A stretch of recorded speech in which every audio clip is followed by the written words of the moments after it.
Sintoniza Ecos de la Tierra, un podcast donde las voces de Abya Yala comparten historias en resistencia por la justicia climática. Bienvenidas, bienvenidos y bienvenides a este espacio donde la palabra se convierte en acción. En este episodio exploramos el activismo antirracista con voces del pueblo negro que muestran por qué la justicia racial es esencial para lograr la justicia climática. Alexis Grefa, joven defensor del pueblo quichua de Santa Clara, comparte el micrófono con Nicha Preciado de Marimba Manglar, Carlos Álvarez de Agrupación Shango y Noelia Ojeda de Misangas Mujeres Afro. Empezamos. Hola, ¿cómo están? Saludos a todos. Qué hermosa tarde que estamos compartiendo con ustedes. Qué alegría poder estar aquí con grandes personajes a los cuales ya vamos a conocer. Vamos a hablar un poquito sobre el tema de los derechos colectivos, los derechos territoriales, que vienen conjugados con muchas otras problemáticas también que se vienen vivenciando desde cada uno de los territorios.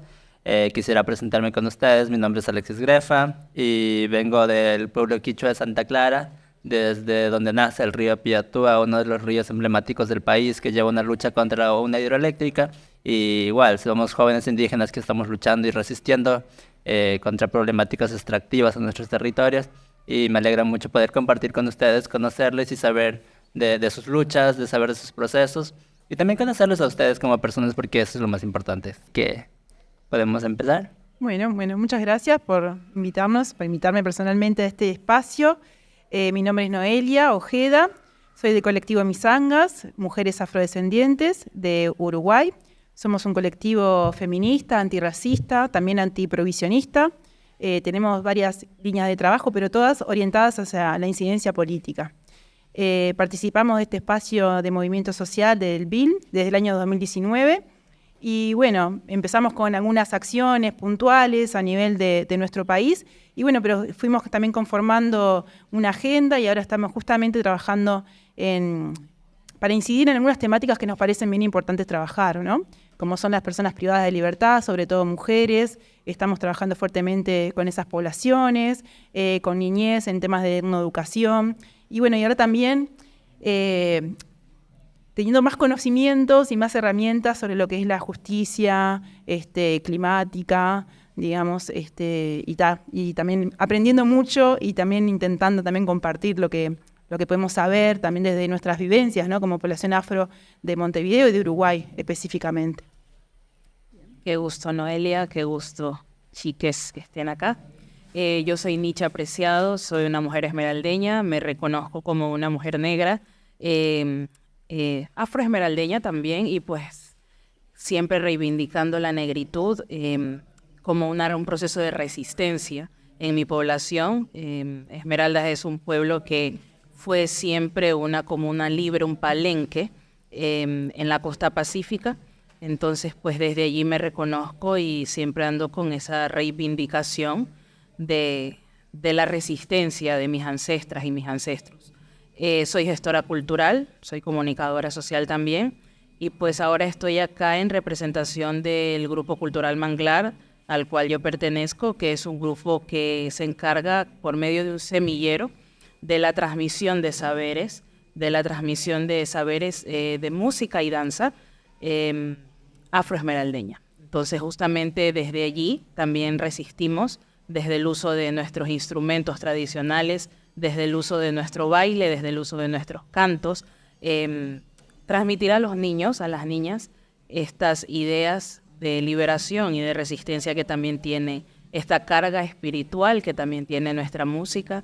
Y pues justamente eso es lo que estoy haciendo acá, compartiendo un poco mis vivencias. Y pues también el campamento antiminero como tal es parte de una lucha en la que yo también me meto de cabeza, porque Esmeraldas es un territorio que tiene una refinería pero no tiene agua potable. Esmeraldas es un territorio que tiene ríos que están siendo contaminados, así como el Hatunyacut. Entonces, creo que justamente esta lucha es colectiva, esta lucha de los pueblos negros, de los pueblos afrodescendientes, de los pueblos indígenas, de los pueblos originarios, es una lucha colectiva a la que tenemos que unificarnos. Entonces, por eso estoy acá y pues un gusto para mí compartir con ustedes. Qué bueno. Mi nombre es Carlos Álvarez Nazareno, yo vengo desde Argentina, soy integrante de la agrupación Afro Shango y de la Articulación Latinoamericana para el Diseño Afrodescendiente, ALDA. Y bueno, justamente es un honor estar acá con las compañeras, grandes mujeres guerreras de lucha que articulamos no solamente en BILP, sino en varias estrategias regionales, porque entendemos que la lucha contra el racismo, contra la discriminación, contra la xenofobia, contra la megaminería, son luchas que se dan en nuestras regiones, en nuestros territorios, y también nosotros trabajamos particularmente en Argentina la visibilización de la comunidad afroargentina, afrodescendiente y africana, porque bueno, lamentablemente Argentina se ha mostrado ante el mundo como un país blanco europeo, y eso es una gran mentira, invisibilizando a su población originaria y afrodescendiente. Trabajamos también un poco como lo traía Noelia, con algunas poblaciones particulares, ¿no? Con niñeces y juventudes, porque entendemos que las juventudes son el presente de nuestras luchas y que bueno, también ellos tienen que, ellas tienen que empoderarse y tomar y un poco compartir y seguir transmitiendo, seguir comprometiéndose en esta búsqueda por un mundo mucho más igualitario, mucho más equitativo y antirracista. También trabajamos la perspectiva de la etnoeducación, porque bueno, efectivamente es en las escuelas donde nuestras niñas, niños y jóvenes sufren el racismo, la discriminación a través de las burlas, ¿no? los insultos que viven en las aulas. Y bueno, muchas veces los docentes no tienen cómo trabajar esas cuestiones, así que trabajamos también desde la perspectiva de la etnoeducación, capacitando a docentes, a directores de escuelas, de colegios, también docentes universitarios. Y bueno, también trabajamos una perspectiva integral de la perspectiva de género, sobre todo la lucha contra el machismo, el sexismo y el patriarcado, y también como contra la homo, lesbo, transfobia dentro de nuestras comunidades, porque entendemos que lamentablemente también dentro de las comunidades afro hay algunas prácticas, ¿no? Discriminatorias, homofóbicas, transfóbicas y lesbofóbicas, y particularmente dentro de la comunidad de la diversidad sexual también se reproducen prácticas racistas, clasistas, ¿no? Sexistas que tenemos que combatir. Y muchísimas gracias a Bill por convocarnos y por invitarnos a este espacio. Qué alegría y algo interesante de que estaba escuchando de cada uno de ustedes y que me parece importante ponerlo en la mesa para empezar a como a debatirlo un poco, a conversarlo entre todos, es que en la mayoría de las luchas es el cuerpo de uno, como colectivo también, el que está enfrentando en principio el problema o la problemática que existe en nuestros territorios, ¿no? Y cómo exponemos a nosotros mismos ante situaciones difíciles que están sucediendo en territorios, ¿no? Para nosotros es una sola, ¿no? Como estamos siendo parte de la naturaleza, estamos en un solo ciclo, somos un solo colectivo, un solo elemento.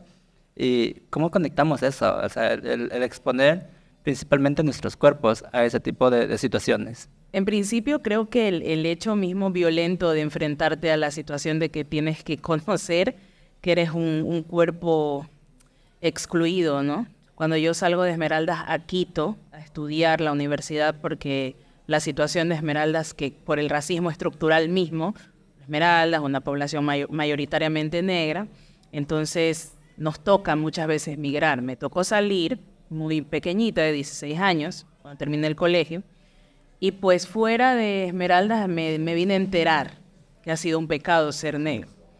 Fuera de Esmeraldas me vine a enterar de que ha sido peligroso mi cuerpo. Entonces, en primera instancia, fueron 11 años que tuve que vivir en Quito, muy dolorosos, donde te armas de una coraza, porque tantas piedras que te lanzan te empiezas a hacer fuerte, porque te toca. O te tumban, te matan o te hacen fuerte. Y me tocó hacerme fuerte con todos esos insultos, con todas esas agarradas de nalga cuando andaba caminando, porque como tenía cuerpo de puta, entonces tenían que tocarme, con todas esos dedos de los profesores en la universidad señalándome y diciéndome, ¿cómo así usted no habla de esa manera que hablan allá en su tierra? O diciéndome, ¿por qué usted sabe tanto? Como que no necesita saber tanto, no es necesario. Y luego te das cuenta y regresas a ver que tu tierra, tu pueblo, el lugar que te vio nacer, donde está tu familia, es un pueblo que está constantemente violentado. Y te pones a pensar y hay días que te levantas y te miras al espejo y dices, bueno, hoy voy a seguir luchando, pero me puede pasar algo. Me pueden matar, porque a la gente la matan por protestar. Creo que en un principio el tema de conectar el cuerpo con el territorio, enfrentándote a esto, es bastante doloroso. Bastante doloroso, lo piensas, voy a salir a protestar, voy a salir a exigir lo que me pertenece, lo que a mi pueblo le pertenece, pero ¿qué pasará con mi familia? Porque estamos gobernados por mafiosos, por asesinos, por asesinas, pero sí en un principio está eso, ¿no? Está que te cruza esa violencia que tienes que vivir como un cuerpo, en mi caso como un cuerpo negro, como una cuerpa negra, en un país como Ecuador, que es un país exageradamente racista. En el último censo nos borraron. O sea, si antes éramos el 7%, ahora dicen que somos el 4%. Dicen que somos el 4% y yo me empiezo a preguntar si los negros nos estamos extinguiendo, si como los dinosaurios, o qué está pasando. Pero imagínate, o sea, el gobierno mismo dice, ¿no? Ya no existen tantos negros, que ya no reclamen tanto. ¿Para qué vamos a hacer tantas políticas si ellos no las necesitan porque son poquitos?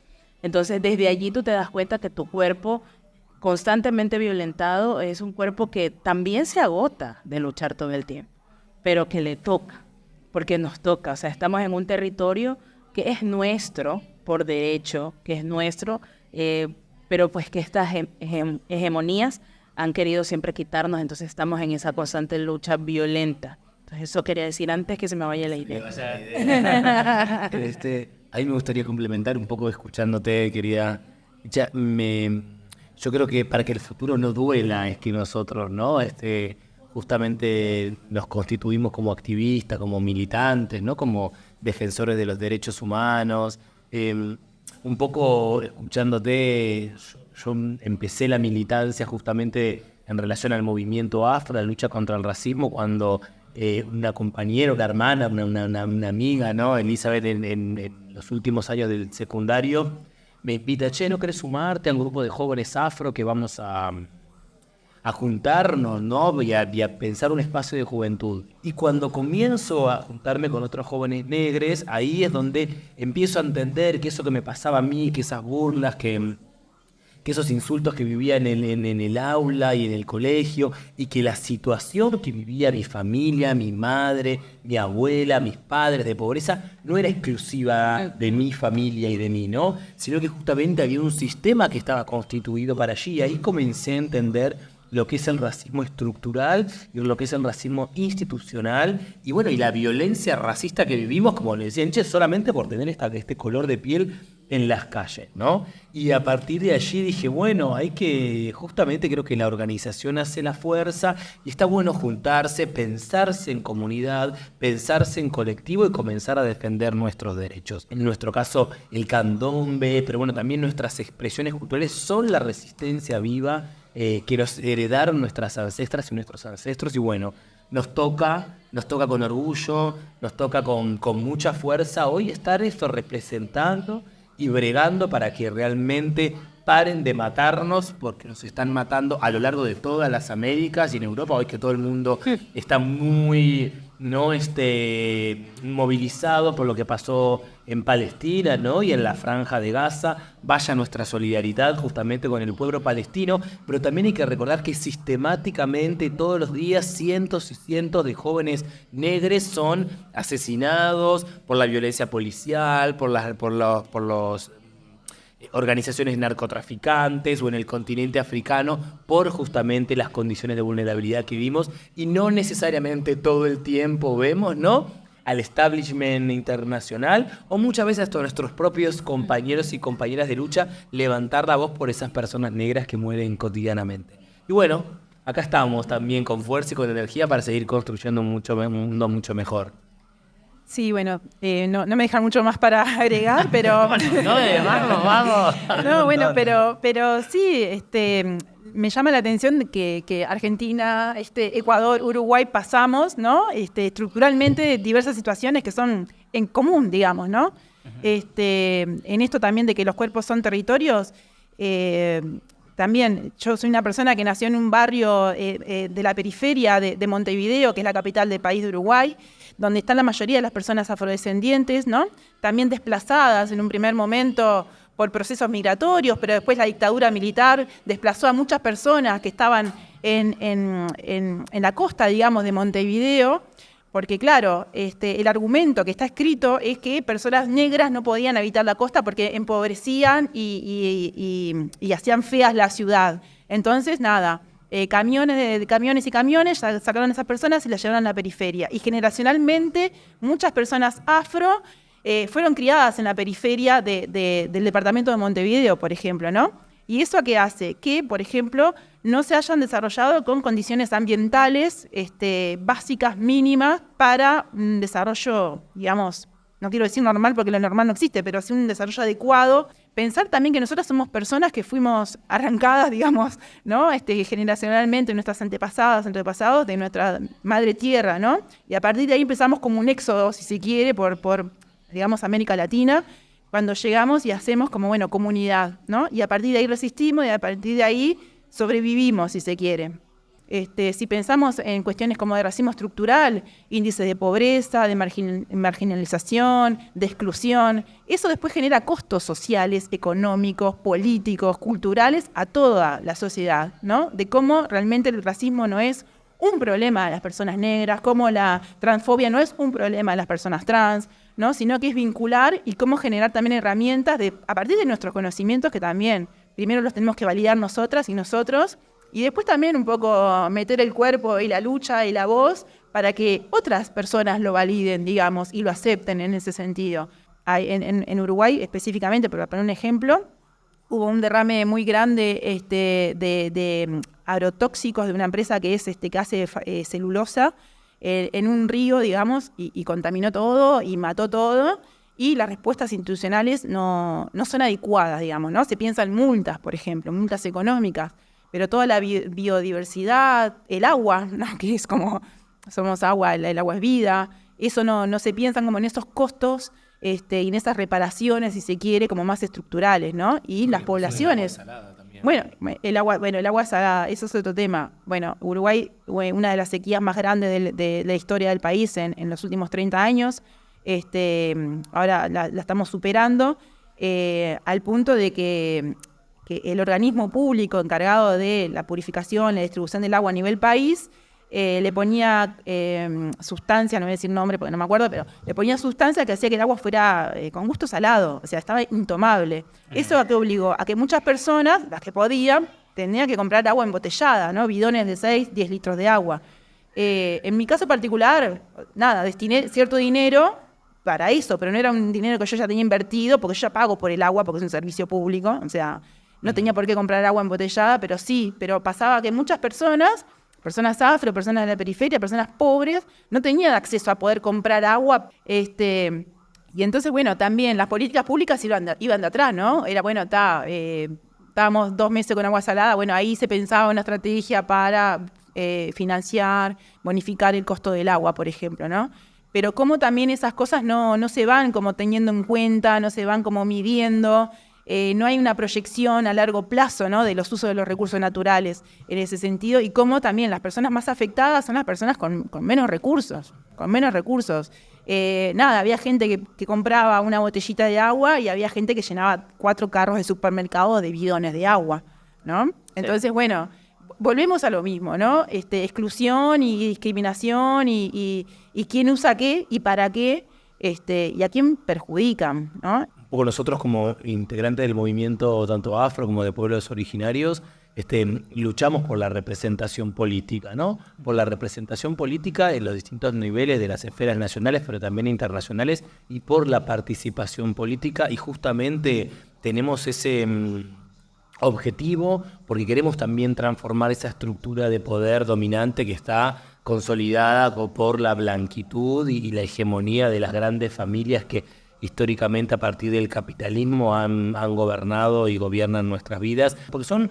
justamente figuras y representantes políticos que no defienden los intereses ni de las personas negras, ni de las personas racializadas, ni de las personas pobres y excluidas, sino justamente todo lo contrario, ¿no? Es interesante, obviamente, cuestionar esos lugares de poder y de representación política que tienen ciertos sectores, pero también es muy importante que nosotros y nosotras nos comprometamos también en buscar unos mejores niveles de representación y de participación, ¿no? Porque eso también es lo que para mí hace y genera que todos los días refuerce la energía de la lucha, ¿no? La energía de la existencia y de la reexistencia para decir, no, loco, nosotros tenemos el derecho de estar ahí, de poder representar nuestras comunidades y también de bregar por mejores condiciones de existencia, porque en definitiva es un poco los que nos mueve. Me encontré ahora último, hace un par de meses, en un encuentro acá en Ecuador de ambientalistas, bueno, eligiendo quién iba a ir a la COP y todo eso, porque siempre a la COP tiene que ir quien hable más de 2 idiomas y toda esta situación. ¿Qué es la COP? La COP justamente es el encuentro climático donde La se cumbre de las partes. Sí, de las partes, exactamente, donde ahí se encontraban de muchos países y pues justamente lo que me parecía doloroso es que no podían ir como muchas personas de cada país, sino que imagínate, en un encuentro que había de jóvenes de las provincias del Ecuador, íbamos como 4 o 5 por cada provincia, pero resulta que solamente iba a ir una compañera al encuentro internacional. Era la que siempre iba. Exacto, que es la que está a la cabeza y toda la privilegiada del grupo. Entonces yo, en uno de los talleres que tuvimos, uno de los compañeros nos dijo, desde Alemania, conectado, nos dice, tienen que luchar, tienen que aprender idiomas, yo sé que es complicado, pero descárguense aplicaciones o páguense un curso. Y yo solamente lo escuchaba y decía, ¿es en serio que este güey me está diciendo que tengo que pagarme un curso de idiomas cuando tengo que pensar en si voy a desayunar o almorzar o a pagar el arriendo? Porque nos toca pensar en de dónde vamos a sacar los recursos. Entonces, creo que también el privilegio el privilegio te nubla totalmente cuando tú estás viviendo otra realidad, ves desde tu realidad y no ves desde la realidad de las compañeras, de las periferias, no ves desde la realidad de las disidencias. Entonces, es fácil señalar y decir, no, mejor que vaya ella, pero ella va a hablar desde su realidad, no va a hablar desde la realidad, desde la gente que no tiene agua, no va a hablar desde la realidad de la gente que está temiendo porque le asesine su propio presidente, porque la representación importa, la representación es necesaria, porque ya cansa que todo el tiempo digan, no, vamos a necesitar que esté toda la gente allí. Claro, está toda la gente allí al momento de tomar la decisión, pero luego resulta que luego resulta que el beneficio es solamente para un sector y es el mismo sector de siempre. Qué raro. Justamente aterrizando otra vez a tu idea, Alexis, que lanzaste, es el tema del privilegio. Los privilegiados, las privilegiadas, son los que están allá. Obviamente un hombre gay, negro, ¿cómo así? Y lo primero que dicen, no, es que no me representa. Entonces, ya, está bien, yo no te represento a ti, pero tampoco te quiero representar por último. Sí. O sea, tampoco te quiero representar porque ya tú te has representado mucho. Tú ya te has representado por mucho tiempo. Deja que yo me represente y que represente a mi gente, porque eso es lo que se necesita. Entonces, eso era lo que quería contar. Ya. Creo que vamos encontrando ahí en el trajinar unos temas súper interesantes en los cuales, como tú dices, no es normal hablar, que es muy limitado, que no se puede muchas de las veces, y que creo que esos espacios como los que se están creando ahora, y yo pienso eso, que son espacios que se están creando, porque nos ha tocado crearnos nuestros propios espacios para poder hablar de situaciones que son reales, de situaciones que suceden en los territorios, el tema de las diversidades sexuales, el tema de las mujeres, el tema de cosas como esas, y es imposible hablar en estos espacios porque no te escuchan. Y ahí va otra problemática que quisiera poner en la mesa, que es el tema de la folclorización, inclusive del activismo. De cómo se está utilizando toda esta trama para autorrepresentar luchas sociales de pueblos indígenas, de pueblos afros, de cómo se apoderan de situaciones de identidad para poner una imagen a nivel global, a nivel regional, de una lucha que capaz no es suya. Y es una de las cosas que yo siempre repito, y quisiera como abrir la reflexión con ustedes de cómo el activismo, como decías, de estas personas que siempre han estado representando en estos espacios, viene de un activismo del voy a hacer esto porque tengo un tiempito para ayudar a salvar el mundo. cuando muchas de las veces para nosotros representa una situación de vida, de que si no hacemos acciones, nos matan, prácticamente nos matan. Pero ahora, ¿cómo vemos la folclorización? Nosotros nos preocupa en pueblos indígenas mucho de que ahora les vemos a mucha gente de esta gente blanca utilizando las plumitas, los collares, e inclusive vemos a muchas mujeres, o sea, no, en un mal sentido, que no representan a un pueblo, van con los turbantes, con los vestidos coloridos, y lo usan solamente para tener mayor atención, ¿no? Entonces, me gustaría como entrar en esa reflexión para ir como un poquito también hablando de cosas que son necesarias hablar. Sí, bueno, la apropiación cultural, ¿no? Esto también de lo que es moda, ¿no? De que se ve lindo, y también en esto tenés razón, cómo es el tiempo que determinadas personas se dan un tiempito para, no sé, o para, ¿no? Postear algo, o no, como ese activismo también un poco de redes que en realidad no generan también acciones o no generan como movimientos o conciencia crítica de las realidades que se viven. Yo creo que frente a eso lo que podemos hacer es nada, más negra me puedo poner, o sea, ¿no? Como eso, como fortalecer también nuestras identidades, ¿no? Como cuestionar también esas acciones, preguntarles a las personas, porque muchas veces no genera eso, bueno, pero ¿por qué te pusiste eso? ¿Me entendés? Porque ¿no? si no se hacen las trenzas. ¿Por qué te hacen las trenzas? ¿Me entendés? O sea, como cuestionar esas cosas y saber que estamos hablando de que cuando yo me hago estas trenzas o me hago un peinado X, estoy hablando de ancestralidad, estoy hablando de identidad, estoy hablando de empoderamiento, ¿no? Estoy hablando de que me siento orgullosa de ser quien soy, ¿no? Y así me muestro al mundo. Entonces yo creo que ahí queda como en cuestión la identidad o ese proceso de desarrollo de la otra persona, ¿no? Porque claro, es fácil a veces, o es lo que se estila, digamos, y la apropiación cultural va por muchas cosas, ¿no? Va por desde lo estético, ¿no? Desde cómo se habla, porque o no hablas como negra, ¿no? ¿No? O no hablas como negro, o sí te hablo todo así porque así hablan los negros, o sea, ¿no? Esos prejuicios que se tienen, creo que va por ahí como una parte de la fórmula, si se quiere. Bueno, en temas de folclorización como tal, creo que lo de la etnoeducación que nombraba Carlos al inicio es como que la base de todo. Porque algo que pasó en Ecuador ahora último es que, claro, el Ministerio de Educación tiene como su secretaría de etnoeducación y todo, donde ahora hay que hablar de los pueblos, hay que hablar de las tradiciones, de la cultura, pero muchas de las maestras, de los maestros, en realidad no están tomando la información como tal, sino que están solamente como llenando el espacio. Entonces, se coloca un turbante, o se coloca un collar, o se colocan unas plumas, y ya piensan que eso es, pues, la clase de interculturalidad, o si no, pues folclorizan todo y dicen, bueno, todo el mundo va a bailar así, o todo el mundo se pone un traje, y es doloroso porque, como yo digo, es un proceso que para mí, como gestora cultural, significa resistencia.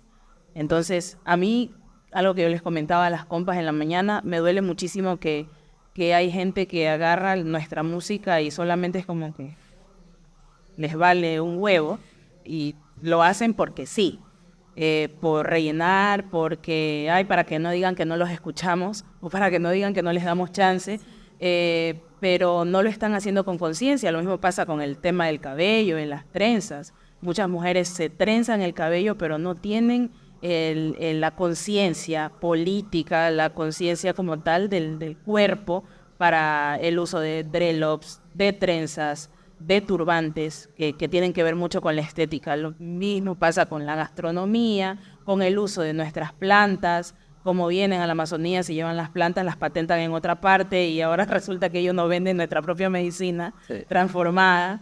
Lo mismo pasa en la costa. Entonces, sí es doloroso el proceso de cómo folclorizan mucho nuestra cultura y como que la prostituyen también. Creo que la invitación es a tomar conciencia, ¿no? Como decía la compañera, ¿no? La justicia climática, el cuidado del ambiente, también nos involucra a todas y a todes.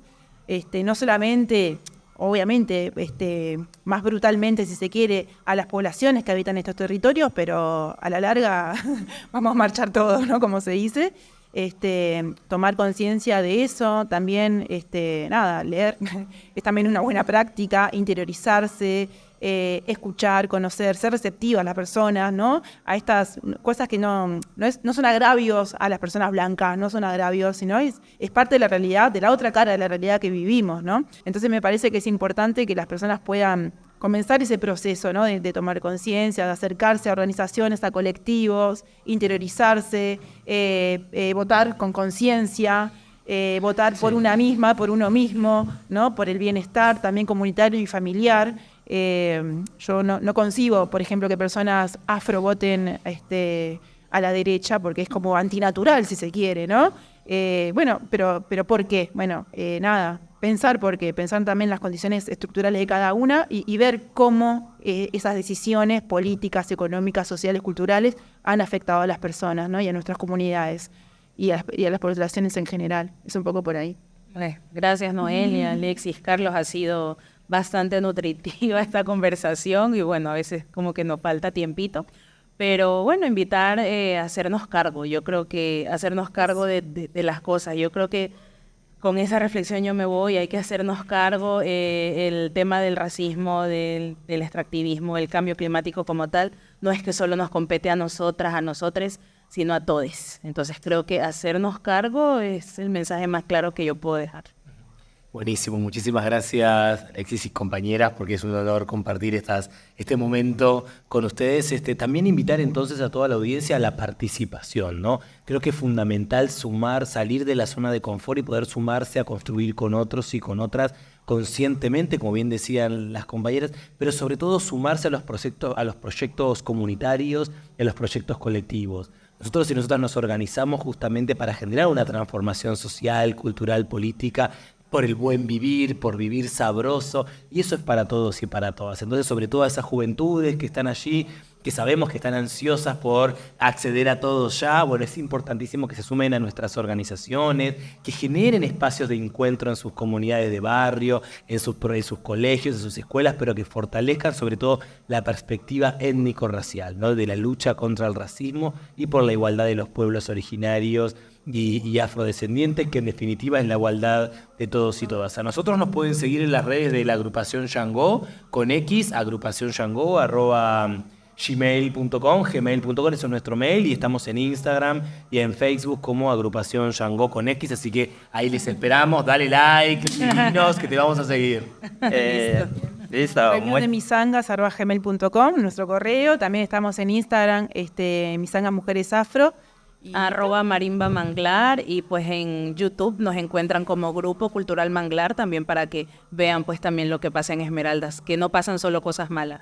Fabuloso. Y ¿no? Black Indigenous Liberation Movement, que esos son sus siglas en inglés. Sí. También nos pueden seguir, que ahí van a encontrar información de todas, todos y todas. Así que muchísimas gracias, y a vos, Alexis, por esto. Muchas gracias. Muchas gracias, Noelia. Muchas gracias, Nicha, Carlos, por este espacio maravilloso, por compartir con todos quienes están escuchándonos, viéndonos de estos maravillosos mensajes, y sobre todo, para finalizar, como resumen, creo que es eso, ¿no? El llamado a cumplir responsabilidades, a aceptar lo que tienes que ser, y también a participar, a generar cambios desde cada uno, y unirte a la colectividad que está luchando día a día, que pone sus cuerpos y que está en las calles, que está en los espacios políticos, y que está en todo lo posible para lograr cambiar. Así que nada, encantado de poder conocerlos, de poder compartir, y que la lucha siga, que la lucha viva, ¿no? Muchas gracias. Gracias. Gracias por acompañarnos en este episodio de Ecos de la Tierra. Esperamos que nuestras conversaciones te hayan inspirado para ser parte del cambio.